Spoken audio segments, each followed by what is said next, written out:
Leon Cruz stepped off a battered bus as the golden sun sank over Vice shores, a sprawling metropolis of neon towers, sandy beaches, roaring traffic, and dreams that could either make a man rich or bury him 6 feet under. And as the salty wind whipped against his face, Leon adjusted his sunglasses and muttered that he wasn't here to fade into the background. He was here to rise, for 5 years in prison had changed him, taught him patience, sharpened his instincts, and now the city that once chewed him up would become his playground, his battlefield, his empire, because Leon Cruz was not a man who bowed.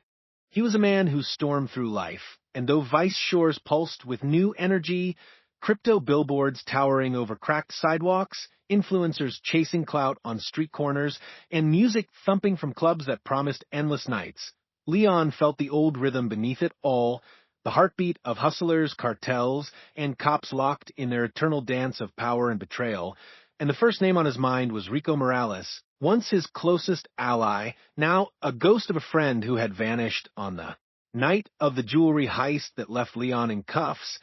And so Leon marched into Rico's auto garage, where the air smelled of grease, gasoline, and betrayal, and Rico nearly dropped his wrench when he saw him, blurting Leon's name like a man seeing a ghost, but Leon, calm and dangerous, reminded him he was no ghost, just unfinished business. And as they sat in Rico's cluttered office surrounded by dusty racing trophies, Leon pressed him for answers,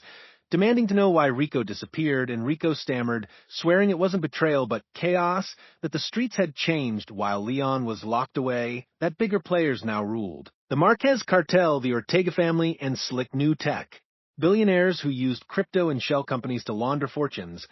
warning Leon that survival meant choosing a side, but Leon smirked and leaned back.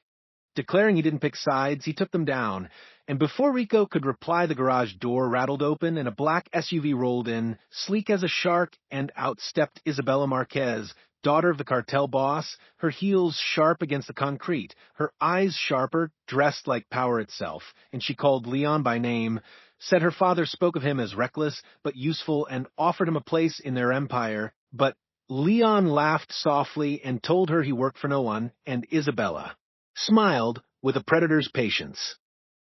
replying that everyone worked for someone eventually, and thus the game began, with Leon swept into a job he didn't want yet couldn't refuse, to steal files from a corrupt politician's luxury yacht, a party glittering under moonlight with champagne, flashing lights, and laughter loud enough to mask secrets, and Leon boarded a speedboat with a small crew, slipping onto the yacht dressed sharp, blending with the guests, his eyes scanning for the vault where the files slept, and when he cracked the safe and grabbed the folders, alarms shrieked through the night,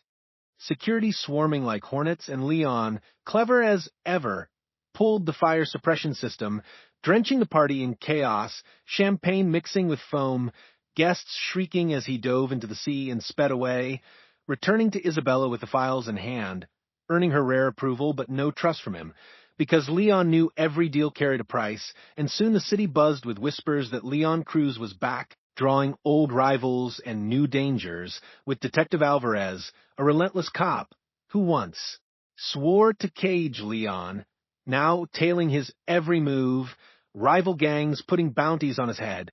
and Leon and his team swept through sleek as shadows, cracking vaults, snatching millions, vanishing before alarms reset, leaving the Ortegas humiliated and the city stunned, headlines screaming of a mysterious crew that turned the underworld upside down.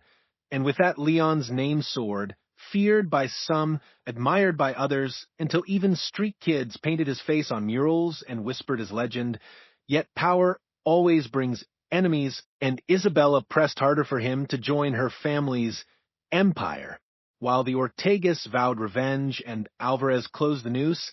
But Leon was never a man to kneel, and when Rico begged him to think of survival, Leon smiled and declared he would rather be hunted than caged, and so he set his sights higher than money or power,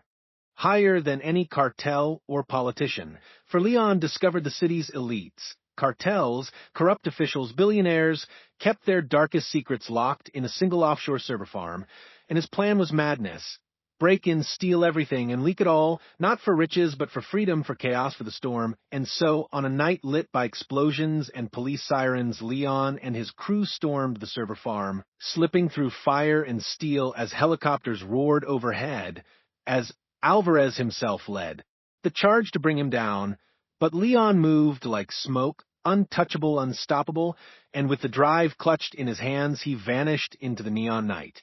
unleashing every file at dawn, toppling politicians, igniting wars between cartels, sending billionaires fleeing and turning vice shores inside out. And in the chaos, Leon Cruz disappeared, some swearing he escaped to an island with millions, others whispering he still roamed the streets in shadow, watching, waiting. And though the city burned with upheaval, it also pulsed with a strange pride, street kids chanting his name, old hustlers raising toasts to his courage, and even Detective Alvarez, sipping his coffee as dawn broke, smirked at the thought of Leon out there. Because deep down everyone knew Vice Shores would never forget the man who refused to choose a side, who never bowed, never broke, who became the storm.